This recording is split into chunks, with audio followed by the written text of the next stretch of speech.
یہاں مفسرین نے ایک بات لکھی ہے اس آیت کے تحت کہ فرمایا جو زمین پہ چلنے والا ہے اس کا رزق اللہ کے ذمے.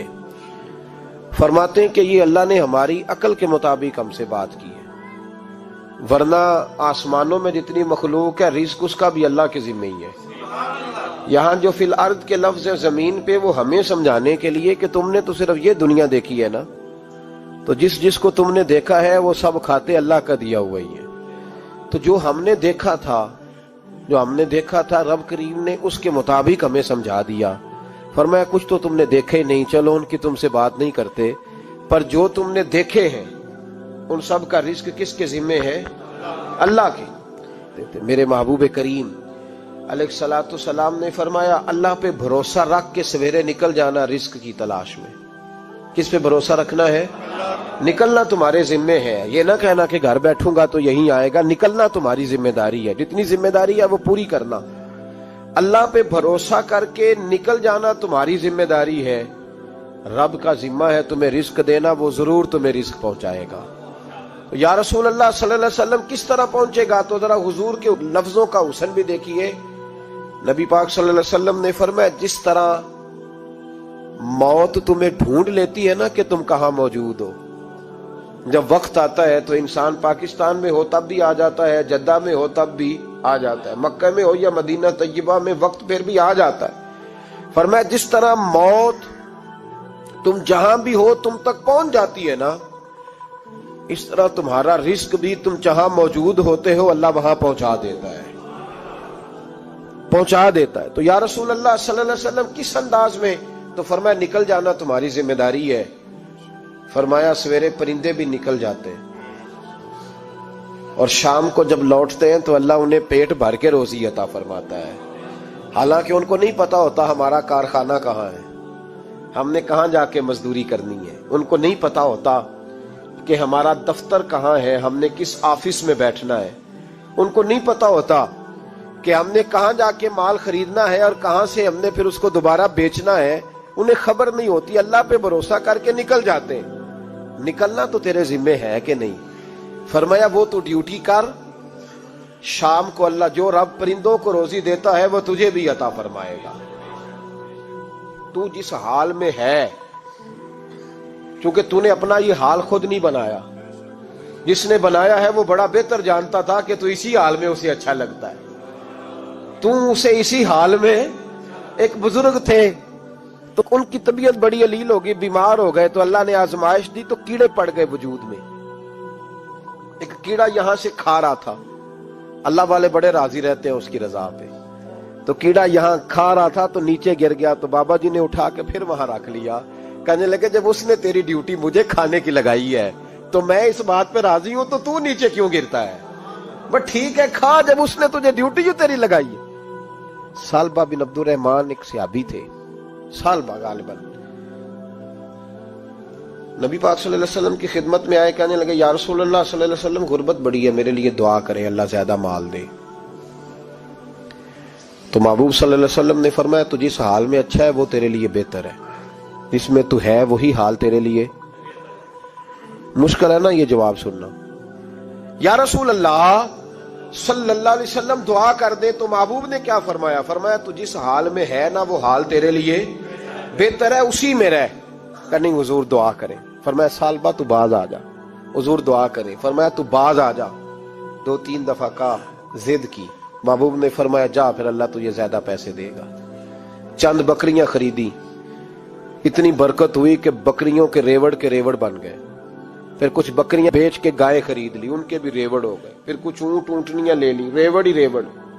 پہلے 5 وقت مسجد میں آتے تھے، اب فجر اور عشاء رہ گئی. پھر مال زیادہ ہوا تو مدینے شہر میں کوئی جگہ ہی نہیں، مدینے سے باہر حویلی خریدی. پھر جمعہ ہی رہ گیا، جمعے کے جمعے آتے. زکوٰۃ کا حکم آیا.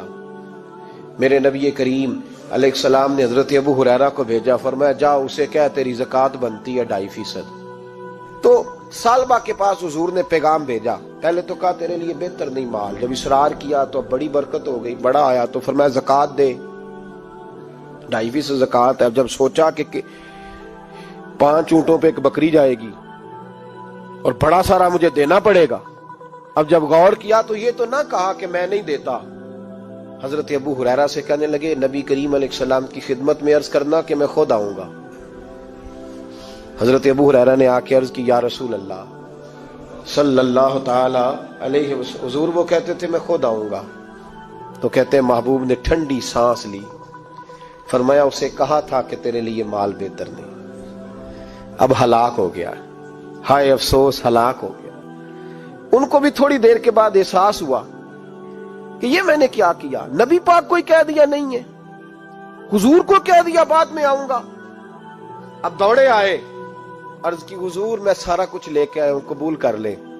محبوب نے فرمایا گویا بلال حبشی کی خشک کھجور بھی قبول ہے، اور صہیب رومی ایک اٹی بان کی لائے تو وہ بھی قبول ہے، اور عمار بن یاسر اور مصعب بن عمیر اگر 2 دینار دے جائیں اور کوئی پرانا جوڑا کسی سپاہی کے لیے چھوڑ جائے تو وہ بھی قبول ہے، لیکن تو اپنا لاکھوں لے کے چلا جا، تیرا کوئی نہیں قبول، معاف کر دیں۔ فرمایا جا معاف کیا، پر پیسے لے کے نہ آنا۔ اگلے سال پھر آئے، بندے ہوئے ہاتھ ہے، محبوبہ میں دولت کا کیا کروں، آگ لگانی ہے، قبول کر لیں۔ فرمایا تو لے جا، تیرا نہیں قبول، گرا جو ان کی نگاہ سے وہ سنبھل نہیں سکتا۔ حضور نے وصال ظاہری کیا تو جناب صدیق اکبر کے پاس آئے، لاکھوں کا مال، ابو بکر قبول کر لو۔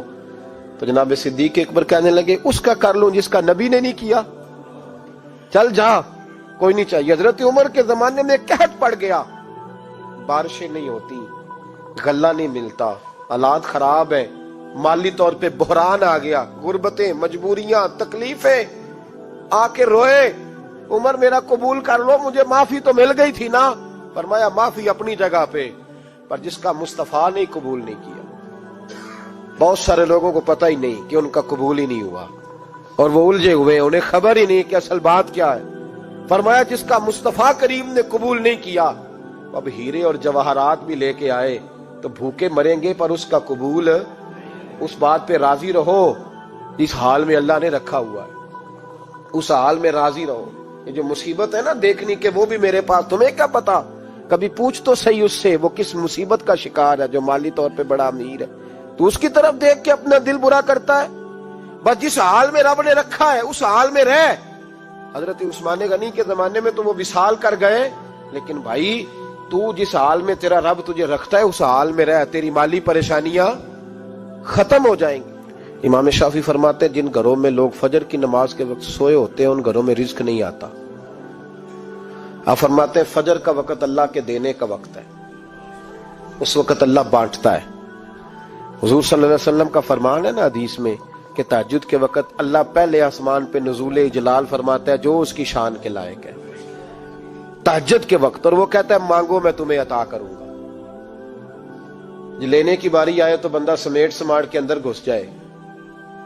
ہمارے ہاں یہ ہوتا ہے کہ عشاء کے بعد بچے بیٹھتے ہیں موبائل لے کے، تہجد کا وقت آتا ہے تو ان کی آنکھیں بند ہونی شروع ہوتی، تو لینے کے وقت تو سویا تھا، تیرا مسئلہ کیسے حل ہوگا؟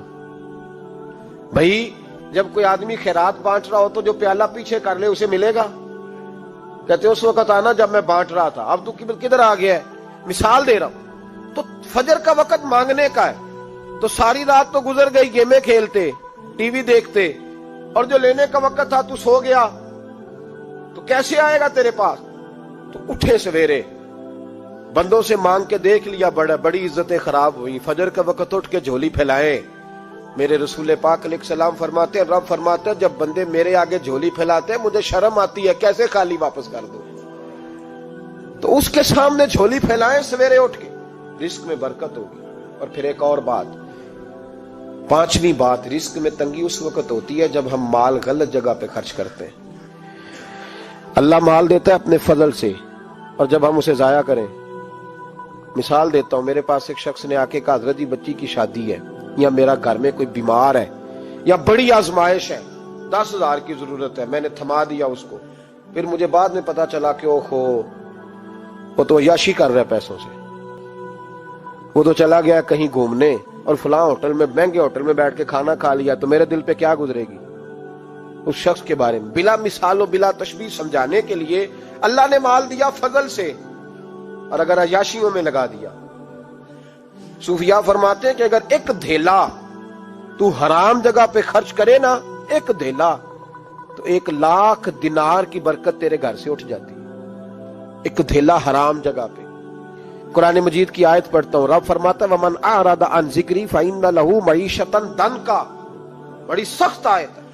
وَمَنْ أَعْرَضَ عَنْ ذِكْرِي، فرمایا جب تم میرے تذکرے سے، میرے ذکر سے منہ پھیر لیتا ہے، فَإِنَّ لَهُ مَعِيشَةً ضَنْكًا، تو میں تیری معیشت کو، تیرے رزق کو تنگ کر دیتا ہوں، پھر تیری زندگانی تنگ ہوتی، اور جس کی زندگی اللہ تنگ کرے اس کی کوئی کھول سکتا ہے؟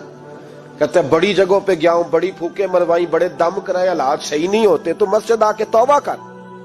وہ کہہ رہا فَإِنَّ لَهُ مَعِيشَةً ضَنْكًا، اعلان ہے قرآن پاک کا کہ جب تو میرے ذکر سے منہ پھیرے گا، روٹی میری کھائے اور پیسے لے کے عیاشی کرے، مسجد آئی نہ۔